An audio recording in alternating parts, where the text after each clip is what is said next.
Miranda Maverick, and I'm chatting with Staxx.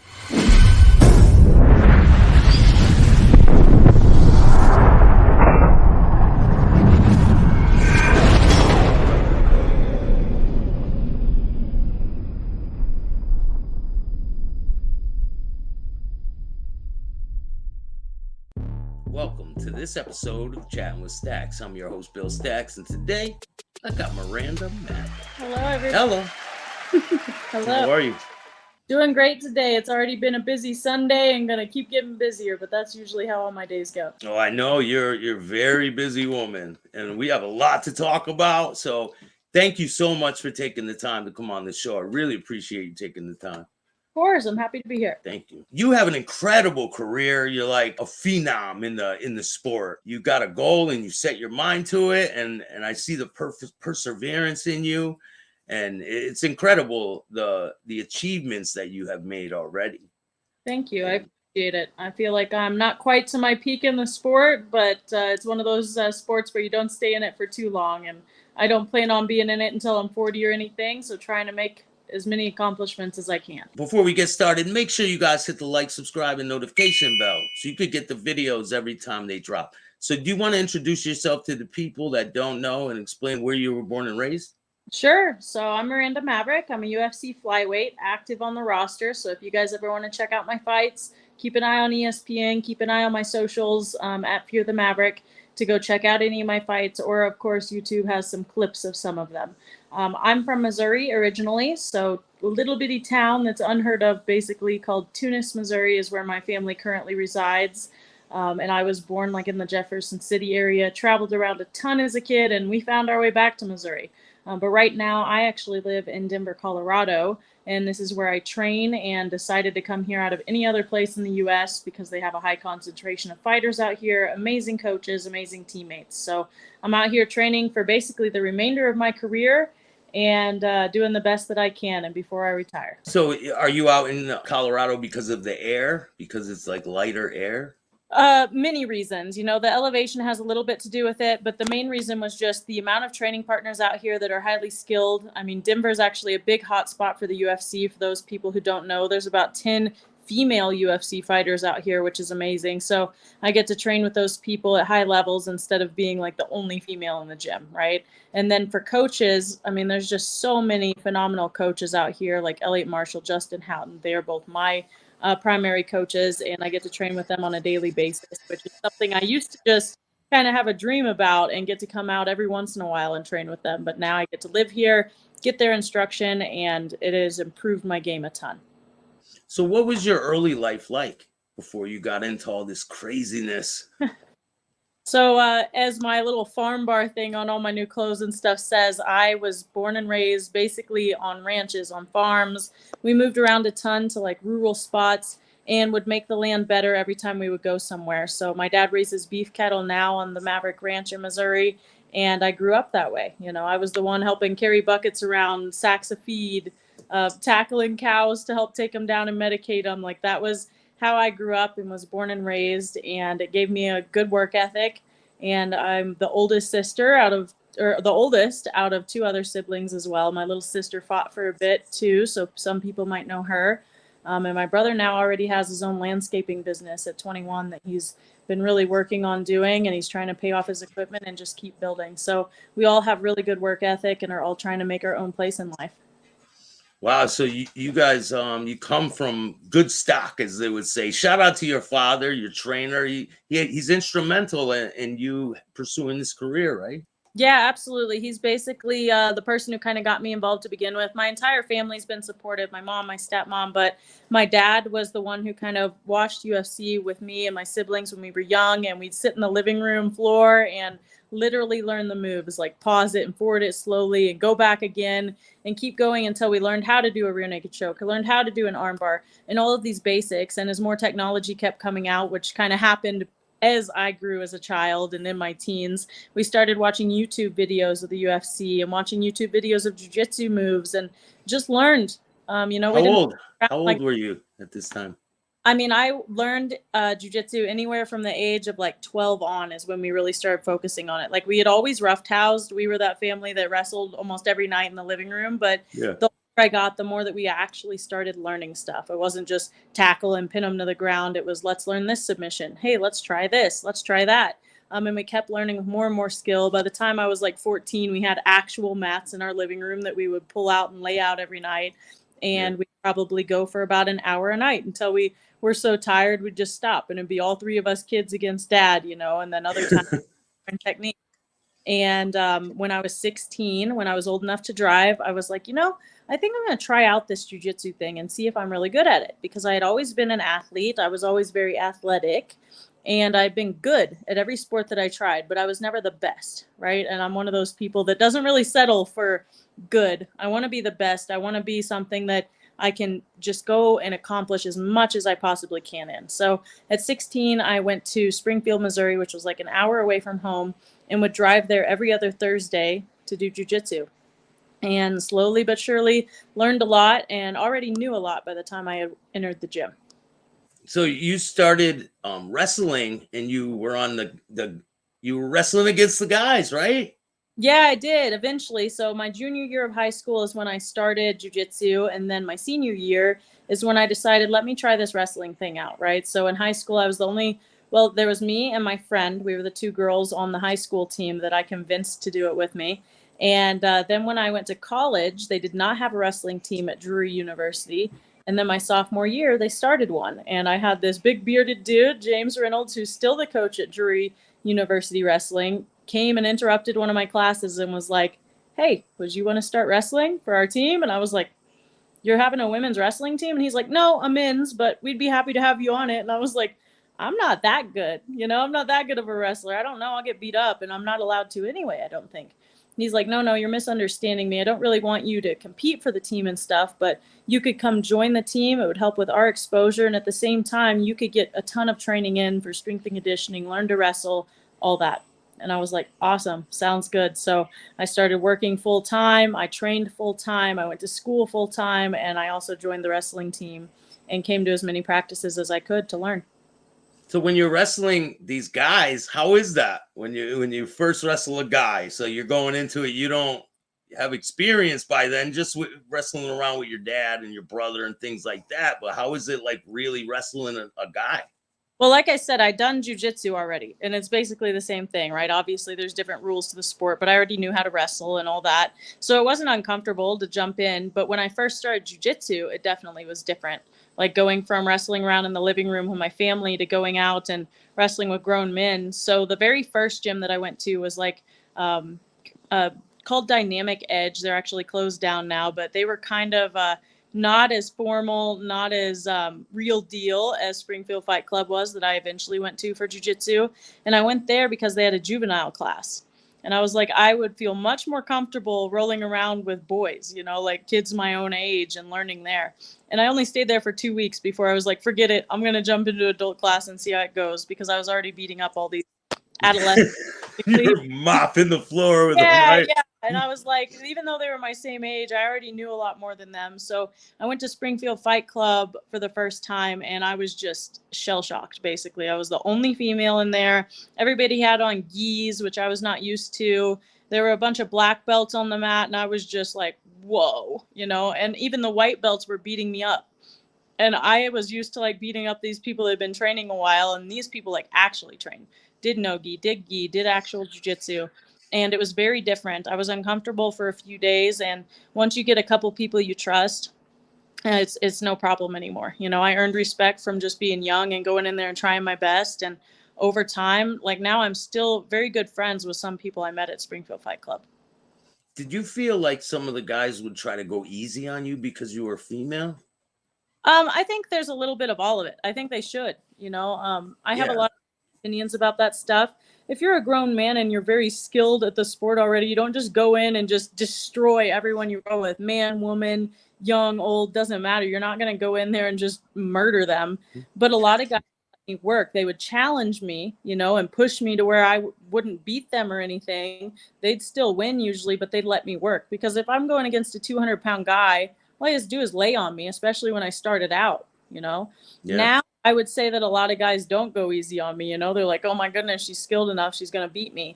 And so I get the real deal. But there's still people who have to go a lot lighter on me than what they could with someone else, you know. And I'm the same way. Like if I go with a brand new girl, I'm not just going to murder her and submit her 20 times to show her who's boss. Like that's not how it works. So Yeah. there's aspect of don't treat me like a little baby, you know. Like there's some guys that would be like, ooh, and I'm like, I'm not going to break. I'm not a toothpick, right? But there's also the ones where it's like, can you slow down, please? You're hurting me, or you're being a little bit too much strength wise. And I'll even say that to guys now, especially if they're beginners. You know, they're spazzy, they're nervous, and I'll be like, hey, try not to use as much strength. One, I'll still submit you. Like, calm down. You're going to end up hurting yourself or hurting me for no reason whatsoever. So focus on technique. And now I have enough respect and enough knowledge in the sport that they'll be like, sorry, I'm just nervous. And I'm like, yeah, I totally understand. Yeah, it takes a while to get rounded with your craft, and Yeah. right. So when you first started your career, what kind of obstacles did you face being a female moving forward? I mean, like I said, I was the only one in my gym for a very long time, right? So just being the smaller person, and in jiu-jitsu, we use the phrasing, you start out as the nail and you eventually become the hammer. And I was the nail my whole career, basically.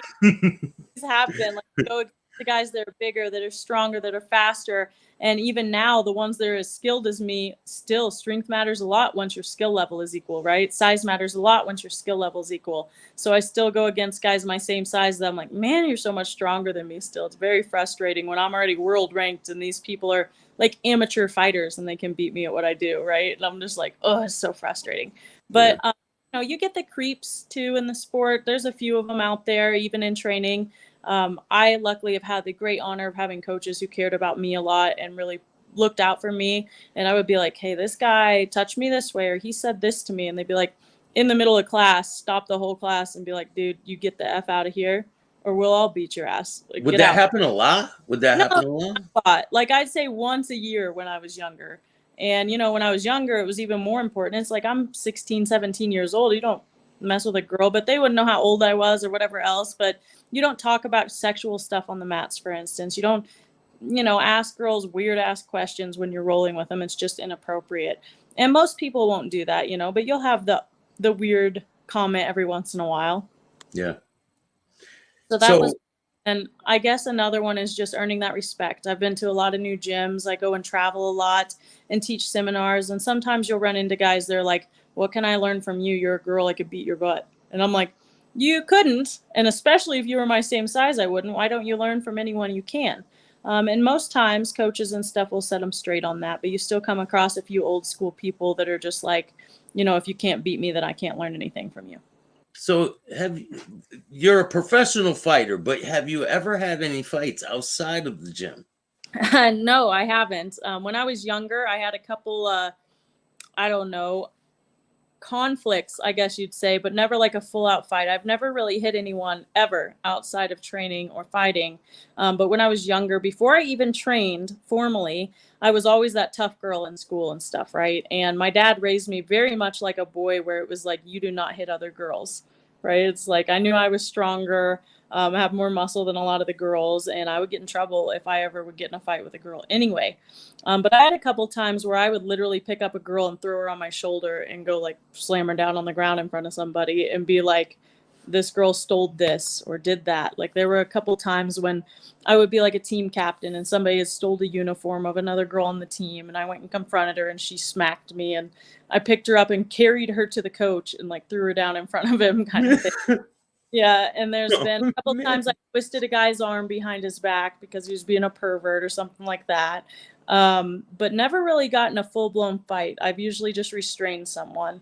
There's been a couple times that I've like taken a girl down and put my, you know, foot on top of her or something, or just knelt down and put my knee on belly and just been like, calm down. Like this won't end well for you. Don't hit me. Don't test me.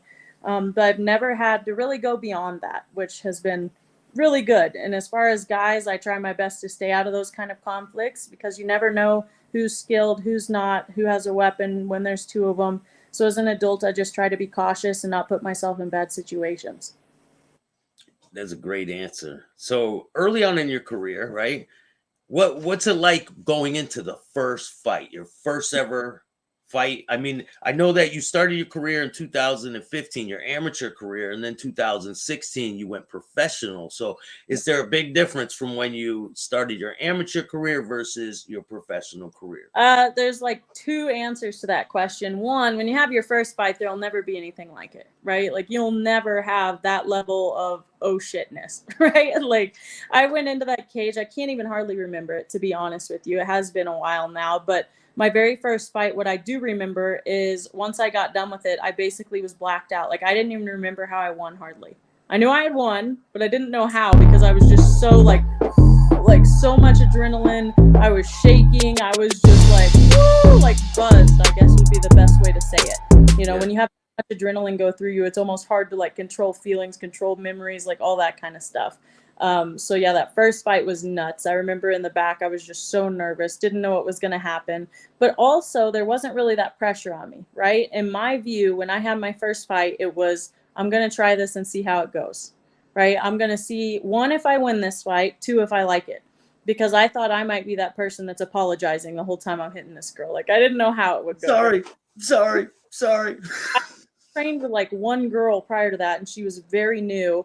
And the whole time I was going with her, I was like, sorry, because she would complain a lot or I was hurting her or whatever. And I didn't, you know, I'd never really grappled or even fought a girl at all before, unless I was like being protective of them or simply restraining them. So going into the fight, I was like, I'll see if I win and I'll see if I like hitting this girl. And if I do, I'll go on to be the best I can be. And if I don't, I'll call it a bucket list item and move on with my life. So no pressure really when I went in there the first time. Then when I turned pro, it was that here's the real deal. I can't come back from this record, you know? So there was more pressure on it, but I also wasn't as nervous because I had done it before. You know, I'd already had 8 fights by the time I entered for my first pro fight. Within 1 year, I had 8 fights, which you can't even hardly do nowadays. You know, there's a lot harder competition, and just a lot less opportunities from that aspect. So I went in there already pretty highly ranked as an amateur, like #1 in the Midwest, and then went in as a pro, highly touted, only 19 years old, you know, and I was like, let's see how it goes. So nervous, but had enough experience under my belt. I was just happy to be there. So how much training back then were you doing? How long would your training be, and like during the week, how many hours would you put in? Yeah, so my gym wasn't as versatile, I guess you'd say, as what I have now. Like now, I go to 4 different gyms throughout the week. So I have practices in the early morning, I have practices in noon, I have practices in the afternoon, and my schedule's a lot more free than having a full-time job and school. I still have a full-time job now, actually, aside from fighting, but it's very flexible. I work fully remote, and I can work from midnight to 5 a.m. if I want to, as long as I get my stuff done. To Yeah. where back then I was waitressing, so I didn't really have a choice as far as timing. And school, of course, I didn't have a choice either. It wasn't online schooling, it was in person. So when I trained, and because of the gym, you know, it was mainly college kids. So we only trained basically in the afternoons. And I would go in there usually from about 5 o'clock and I would stay until around 9:30. And that was like 4 days a week, I would say I did that. And then I would do cardio on one of the days. So about 5 days a week I would train, starting out as an amateur. And then as a pro, I would train a little bit 6 days a week, right? Like there was only one day that I would take of rest, and I tried to work on strength and conditioning a little bit more and did more private lessons. And then, you know, once I moved for grad school, it became a little bit different schedule. And now I train 4 hours a day, on average, you know. And 4 hours straight? no, just in between. I usually have a low intensity training, a high intensity training, and then like a medium intensity training. And I have anywhere from 2 to 4 trainings a day. It just depends on the day. And then Sundays I take off every week. Yeah, Sundays are the day to rest, right? Sometimes at this gym it is, you know, because the schedule works out that way. If I had to change it, I would just take a day of rest. Coming up in your career, what's some of the worst injuries you've had? And have you gotten injured during the training before the fights ever? Yeah, so actually, my worst injuries have happened during training. I've only had one injury happen during the fight, and it was a result of an injury I'd had prior in training, if that makes sense. So, Yeah. when I was 20 years old, I actually had a very terrible injury where my right knee ended up getting completely dismantled. Basically, I tore my MCL, ACL, PCL, LCL, medial and lateral meniscus, all of it. I literally tore everything in my knee. The only thing that was attached at all still was a partially torn PCL. Everything else was done. So had to go in and get reconstructive surgery on my knee. And it was actually training with another current UFC fighter at the time. At the time, he was not. We were both pretty low level, but Garrett Armfield, who's also from Springfield Fight Club, and we trained together for years. We're still really good friends. And we were doing live sparring together. And the kind of funny part is it was the one day, like all year, that we had other gyms come train with us. So like all these visitors are there, like 10 other fighters that had came in to spar. And he was on my back, and I tried to like shove him forward, and the weight shifted wrong and just went sideways and backwards all at the same time. And I just collapsed, screaming my head off, crying. And it was really embarrassing, but I just couldn't. The pain was unreal. It wasn't like, oh, I tore my ACL, we heard a pop, I went to the doctor. That's not how it worked. Like my knee instantly blew up. I couldn't walk. I was screaming. And he actually ended up like carrying me around, trying to get me help. And for 3 days, I had to let my knee just basically sit there and let the swelling go down before we could even get an MRI. So that was the first one, was that knee reconstruction on my right knee. It's completely fine now. I haven't had trouble with it for years. And then how long was the recovery for that one? I mean, they tell you to wait a year. I was young and dumb, and I didn't do recovery right. They put me in physical therapy, and, you know, again, I was young. I was an athlete. So they have these things that you have to complete, like 80% strength variables, and you have to be able to do this movement and that. And then after that, you're good. And I did that within like a month and a half, you know, and they were like, well, that's crazy. And I was like, yeah, I'm good now. I'm going to go train. And I never really got cleared from the doctor. I just didn't really go back. I was like, there we go, therapy's done. And, you know, it still pops to this day, and I'm sure I'll have trouble with it when I'm 50 or 60, but that's my own fault. But it's fine for now, and I'll always just not have a meniscus in there, basically. But my other injury is one that most people know about, and that's when I went to go make my UFC debut in June of 2020.